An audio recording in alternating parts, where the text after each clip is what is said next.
Сите судии во Република Македонија се единствени дека независноста на судската власт и угледот и достоинството на судиите се наш врвен приоритет и во тоа име, односно за нив, сме подготвени на безкомпромисна борба. Вака зборуваше Караджовски пред година и половина, но безкомпромисната борба не беше за да се бранат граѓаните гладни за правда, туку за да се бранат своите, судиите, кои беа истражувани од специјалното јавно обвинителство. Политиката или партијата секогаш го имала првиот збор во судскиот совет, уште од деновите кога се основаше и кога во него рамноправен член беше тогашниот министер за правда, Михајло Маневски. Се јавуваат поединци, се јавуваат групи, се јавуваат наводни експерти, кои што си земаат за право да им судат на судиите за донесената конкретна судска одлука. Веројатно тие забораваат дека судската одлука, заправо законитоста на судската одлука може да се испитува само во жалбена постапка во согласност со закон. А во таа постапка одлучуваше токму Маневски, човекот кој му го зададе првиот удар на судството, кога како министер седеше рамноправно рамо до рамо со судиите и одлучуваше, и гласаше, и кој ќе биде казнет, и кој ќе биде избран за судија. Делеше и правда и политика, се до 2013 година, кога беше отстранет. Но во судството ништо не се промени, особено не во судскиот совет. Ало, добар ден. Добар ден. Линче, сте барале, ти кажат колешките, да. Да, момент само. Чекајте ме надвор, сега ќе викнем. Вака, се договоривме на минатиот состанок да го известам премиерот кој ќе распишам оглас, значи пред да распишам оглас за суди. Значи да го известите дека ќе распишам оглас за двајца суди на апелација Скопје.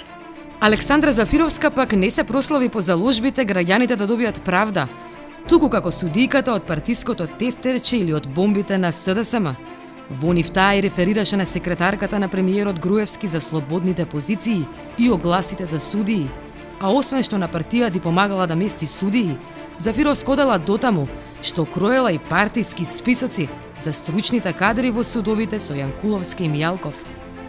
Со еден збор можам да ви кажам дека од формирање до ден денеска овој орган е под доминантна позиција и притисок, односно во работењето на извршната власт, односно со доминантно партиско влијание врз членовите и нивните одлуки. Зафировска веќе не е председателка, но таа се уште седи во советот и одлучува за важните прашања.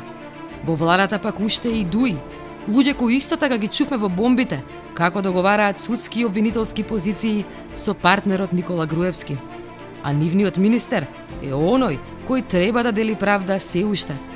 Новата влада уште во кампањата пред избори вети реизбор на судиите во судството. Идеја која не му се допадна на новиот председател на Советот Караджовски. Генерален реизбор не може да биде извршен согласно постојниот устав и постојните закони во Република Македонија. Доколку се промени уставот и законот за судови, тогаш ќе разговараме по новиот устав и по новите закони што ќе биде. Караджовски се повикуваше на европски пракси, но ниту еднаш во Советот не разговараше за извештаите на Европската комисија, кои ја констатираа поразителната спреја меѓу центрите на моќ и Советот. Но како е денес по смената на власта, се сменили партиското судство, се сменили можеби партијата или пак судството? Во Македонија се смени извршна власт, се смени законодавна, но судската не. Така да судскиот совет кој е врвот на судската власт, односно орган кој треба да се грижи за самостојноста и независноста на судовите и судиите, до ден денеска не е поместен, не е извршена ни една реформа во поглед на неговото работење. Реформите во медиумите и реформите во судството се чини дека одат најтешко. Кој е кочничар и што може да се направи?